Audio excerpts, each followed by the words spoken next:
This is Danny Flexen here for Seconds Out. Delighted to be joined once again by the WBO Junior Lightweight Champion of the World, Jamel Herring. Jamel, how you doing? I'm doing great. I'm doing good. How you doing today, Danny? I'm good. Maybe not quite as patriotic as you appear to be, but I just got finished my workout. I'm still in my workout gear, but I'm glad to be here. representing. I like it. Um, One of the biggest fights so far to be announced for 2021, of course, involves yourself defending the title belatedly against Carl Frampton, a fight that you and the rest of us have been waiting for quite a long time. How does it feel to finally be in camp getting ready for this fight? It feels good to finally have it, in concrete. Thank God. It seems like it's been long over a year in this fight in the making. But I'm glad. I'm glad it's finally here. I'm taking it very seriously and taking full advantage of the moment. And we know it's going to be in London. They haven't said a specific venue yet because no fans are allowed. We're presuming it will probably be BT Studios, but we don't know for sure. How do you feel about coming over to London? It's obviously closer to where Carl's from than yourself, but there's no fans. That takes a lot of that so-called advantage away. I mean, I think Frank Warren said it recently the best. It's pretty much like you pointed out. There's no real advantage if that is the case with a closed venue. For me, I was actually more than willing to, as we already know, I was going to go to Belfast in his backyard and directly in his home when we spoke about making the fight, and then the pandemic hit. And then when I was told, months ago, about having the fight in London, I still thought that we would have a chance to have fans because I feel like UK and Ireland have some of the best fans in the atmosphere around the world. So I was looking forward to enjoying the experience. We all know I was a 2012 Olympian, so I competed in London as well. So I'm familiar with London, and I enjoy being in London. But for like I said, if anything, it just comes down to hopefully it'll be a great fight that people can at least get to tune into. And like I said, it'll affect him more since he won't have that crowd or huge advantage that they possibly wanted at one point in time. Well, BT Studios is just next to the Olympic Park, of course, but I think the boxing was actually at the XL Arena, wasn't it, in 2012? Yeah. Yep. So pretty close. Carl Frampton, a lot's been made of his kind of bid for history, if you like, becoming Ireland's first three-weight world champion if he were to pull off the victory on the 27th. But what does this fight mean for you? You're the defending champion. Is it his name value more than anything else? Oh yeah, of course, of course. His name brings a lot to the table, and that's why I was more than willing to even give him the home field advantage in early because I feel like he's done so much great things in his career. I can give him that respect of having the fight over in Belfast. Of course, I wanted to fight at one point in time in Madison Square Garden out in New York, where I'm from. But, I respect him so much that I had no issue fighting him in Belfast because I know his name brings a lot of value. And a win over him is a great name on my resume. And it'll of course lead to bigger and better things in the future. How important, if at all, do you think the size difference will be in this fight? I mean, he wasn't a massive featherweight. He's now come up to junior lightweight. Like I said, of course, that's the main thing people are going to be looking for. I acknowledge that. But I always say where I beat him at the physical attributes, I always give him the respect and saying that Carl beats me in the experience department because he's been in those bigger fights. But truthfully, I do feel as he probably bit off than he can chew because for the most part, I've been in super featherweight for a while now, and even then, compared to other natural super featherweights, people always consider me still as the bigger guy in those fights. And like you just pointed out, a lot of people didn't think that he was even a big featherweight, at one point. Like I said, I think his best moments came definitely when he was 100 at junior featherweight. But like I said, Carl still shows up to the fight. I actually still enjoy watching him fight. He had a great fight with Josh Warrington. He showed a lot of heart. He was hurt a few times in that fight, but he still showed, he still kept pushing and fighting. And, I watched the Santa Cruz, the both fights. I actually was a fan who actually wanted to see a third fight. But, like I said, that's what I mean. Carl Frampton has been in those big fights, and that's why his name means a lot to me on my resume. But I believe that maybe the super featherweight division just takes a little bit more out of him because he's not as more fluent because he's a real, when he fought like guys like Scott Quick, he's a real sharp, fluid, very skilled. I'm not saying he's not skilled, but I think like it just takes a little steam out of him because of the weight difference. Yeah, no, I agree. And we saw some news a few weeks ago that the team behind Shakur Stevenson, he's the WBO mandatory contender, of course, were trying to stop this fight taking place, apparently, because he felt he was Jewish. The fight had to take place before the end of last year. How much were you kind of shielded from all that was going on and just allowed to get on with your training and so on? Well, for starters, I have a great team with my management, who's also my trainer, Brian McIntyre, and of course we all know I have an alliance with MTK Global. So I spoke with them. MTK told me just to focus solely on Carl Frampton and training. Don't focus too much on what's happening in the media.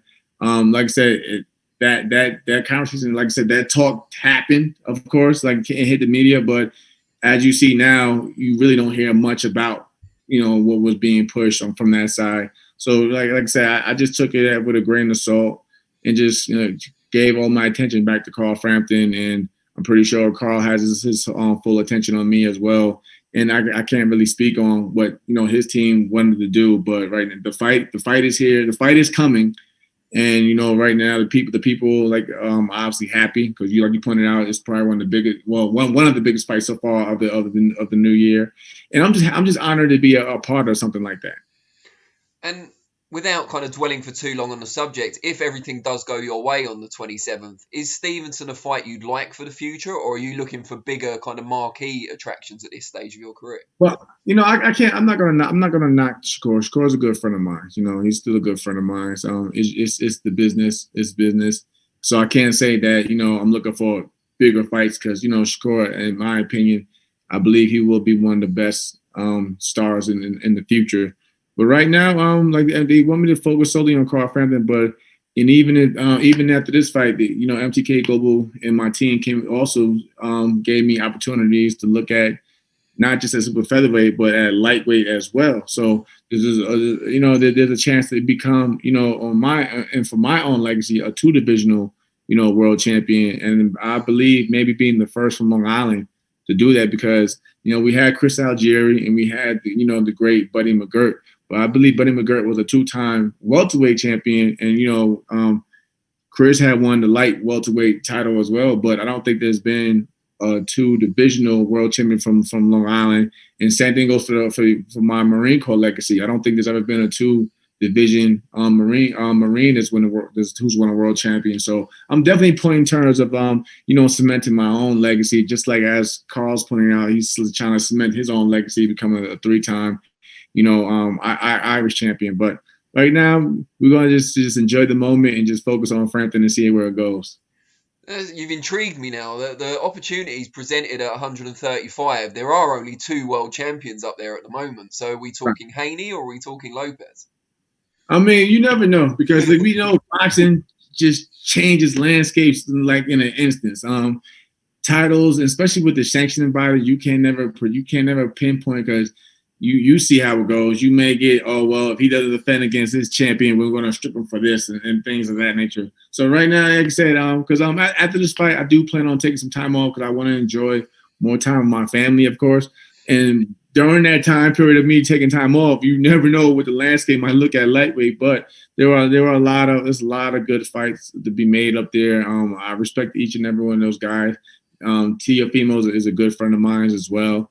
And I even like you, but look at him. He's already, you see it in the media. He's saying that he wants to go up to junior welterweight to maybe face the Taylor Ramirez winner. So you just never know. Like boxing just like changes hands so fast. I mean, at one point in time, when I won the belt, when I won my title, I think it was me, Miguel Burchell, Machado, and Tevin Farmer. And look now, like the title changed hands so quickly, just in a year or two period. So you just never know. But right now, I'm just glad to be a part of a big fight, one of the biggest fights of my career, and I look forward to getting the win and going on to do great things with top ranked MTK Global.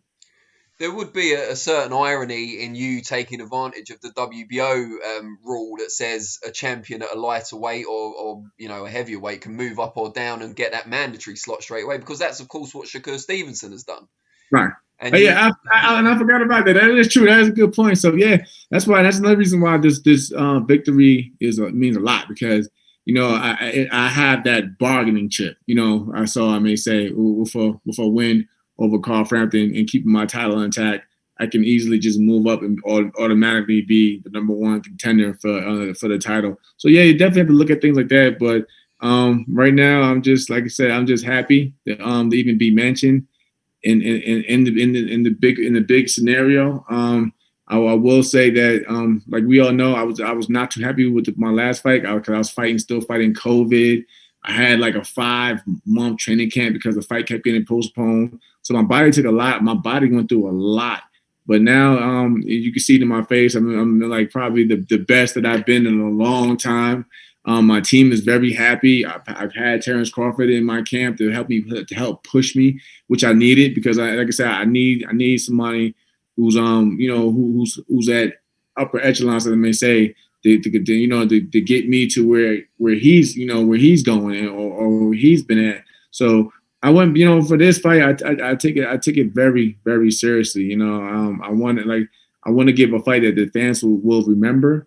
And like I said, I just feel that even now, I'm still the hungrier fighter. Yes, Carl is fighting for history as well, but I believe that he's stated in many interviews before that that he was also contemplating retirement many times he wanted to retire. So when you get a fighter like that, you have to take he basically has one foot out the door. And even if he did retire, I still think he had a great career because he's done a lot. But I feel like I still have much to prove, and that's what keeps me hungry and wants to go out there and do more in the sport of boxing. You mentioned Terence Crawford there helping you out in camp. Is that a normal thing when he hasn't got a fight date lined up himself, that he'll still be there in camp helping you along? Oh yeah, I mean, I was there for him when he fought Kell Brook. I came in. Of course. I came in. To push him and make sure, because Iron, like I said, iron sharpens iron. He's a world champion. I'm a world champion. He doesn't look at me as well, he's done more, I'm the better man. No, because he knows what it takes to become a world champion to begin with. So, he listens to my influence, I listen to his influence, and we just feed off each other's energy. So, even when he's not here, I'll get on the phone and FaceTime and we'll just talk, and he'll just ask me how I'm doing, how I'm feeling, what he feels I need to work on. And I actually do the same thing. Like, hey, like, because like even with the Kell Brook fight, I'm a huge fan of Kell Brook. I've been watching Kell Brook a lot since he defeated my friend Sean Porter all those years back. And even then I thought Kell Brook was the best welterweight at that time when he beat Sean Porter, because I felt like Kell had a lot of great skill set, great boxer, and he even dared to be great against Golovkin. So I spent a lot of time watching Kell Brook. So when I was give my my opinion to Terence and what to look out for, he actually listened and took it in. Let's talk about the kind of back and forth between yourself and Carl on social media. I can't call it trash talk because it's really not. It's very kind of respectful, but it's almost like is it mind games, would you say? It probably can be looked at as more of mind games than anything. Like him and Frank sometimes feel that I snap easily, which I don't, because if anybody knows what personality I am now, yeah, you're very laid back. I like to laugh and joke about things, and I don't take anything personal, because to me, it's a sport. It's a sport. So, and I'm a sportsman. I look at it, anything, we're just two competitive guys, and we want to get that psychological edge over the other. But it's never come to a point where it's been any disrespect. I would never, go below the belt for any fight, because that's not who I am. The fight, like I said, I don't feel like there's also a need for trash talking, because the fight's already made. And this is a fight, like you pointed out, this is a big fight people want to see. So it's not like we have to step out of character to promote the fight. No, it's a fight that people are really looking forward to seeing. So I don't have to be something that I'm not. I don't have to play the villain. I can continue being me. If anything, when I do speak a lot on social media, it's because, I mean, let's be honest. How many world champions interact with their fans and supporters? Not too many. I'm a people person. So if I see something or somebody, tags me into something, I might get my response, but that doesn't mean that I'm angry or upset. Like, no, I just think it's all fun and games because, truth be told, it's all the truth comes out inside that ring. So I don't really care, what they may say or what they think, or they think they're getting in my head. Like, no, because the fight, like, I have people who strongly believe that I'll win the fight, and he has people who strongly believe that he'll win the fight. So it's pretty much it's pretty much how you flip the coin with the fight. So I'm not upset about anything because I know what I'm going to do. I know what I can do. And I'm just glad that I finally got the fight. Even if I had to travel overseas, I don't care because I know me. I know, like I said, I'm back to my old self. I feel like I haven't felt this great since I won the belt from off of Ito. And I'm going in with that same mindset as I have to basically go and fight if my back is against the wall. And talking of travelling overseas, when do you plan to arrive in the UK? I want to get there at least 2 weeks prior before the date, a minimum of at least 10 days. But, I just want to get acclimated and just get comfortable and get back to just quickly focusing on solely on Carl Frampton in the fight. But I definitely will be there a week or two prior before the fight happens. And I'm just excited to finally go to London. I'm just more upset that I can't get that London atmosphere, but I'm excited just to be in London again, period. Great stuff. And just tell us from your point of view, how do you see it exactly panning out on the 27th? Obviously, a Jamel Herring victory, but how do you see the pattern of the fight? Like I said, just due to our styles, I do look at it as a chess match because he's not a mauler. He's a good boxer. I'm a boxer myself, so it's going to come down to more strategic than anything. I don't think.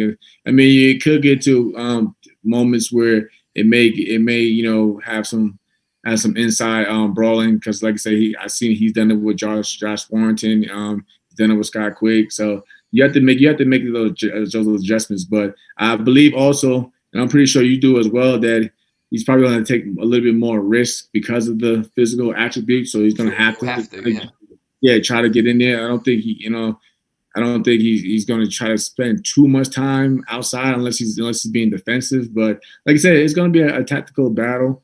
And I just look forward to the fight, and I'm preparing for the best Carl Frampton as possible. Any concerns at all about it being close? There's been some recent decisions in the UK that people haven't been entirely happy with, I know. No, I can't really worry about that. Event, like I said, I speak with my team at MTK globally, a lot. Jamie Conlon especially. Jamie has been a great friend and a great guy behind the scenes. Yeah, great guy, and I'm actually glad to see Michael getting back in the mix. I know he's vying for that WBO title at featherweight as well. So yeah, but no, I have to basically just be smart and honestly, you have to win these rounds convincingly because any close rounds, you depending on with the judging, it can go either way. But I can't focus on that because if I focus on that, it'll throw me off my game. But right now, I'm just glad to get the fight, and which I'm looking forward to February 27th. You may find that Michael Conlon turns out to be your biggest supporter on the 27th. Yeah, he wants to be Ireland's first 3-weight world champion, so it's in his interest for you to stop Frampton. You know what? I actually pointed it out to my friend too. I said, you know what? I believe that good old Mick just might be edging towards me because I know that he would like to be, that first guy to win 3 world titles. And so, but now Mick has also been very supportive and throughout the build-up as well. He's even pointed out the same thing that everyone's pointed out. He just says that that the size advantage alone could just cause a lot of issues and things. And he knows I'm a skillful fighter as well because he's seen me fight. And and like I said, I'm glad that he's back and he's healed up, and I'm looking forward to seeing him fight. So there's a lot of mutual respect over there for the Conlon family as a whole. But yeah, of course, if anybody wants to make history first, you will have to say, yeah, I want to make sure this guy wins so that I can get the opportunity to make it. But it's going to be good though. It's going to be a good one. Good stuff. All right. Well, really appreciate your time. It's always a pleasure to talk to you. I hope we get another chance on Fight Week. But best of luck for the rest of your camp. Thank you, man. Thank you. We'll speak soon. Take care, Jamel. Speak soon. You too.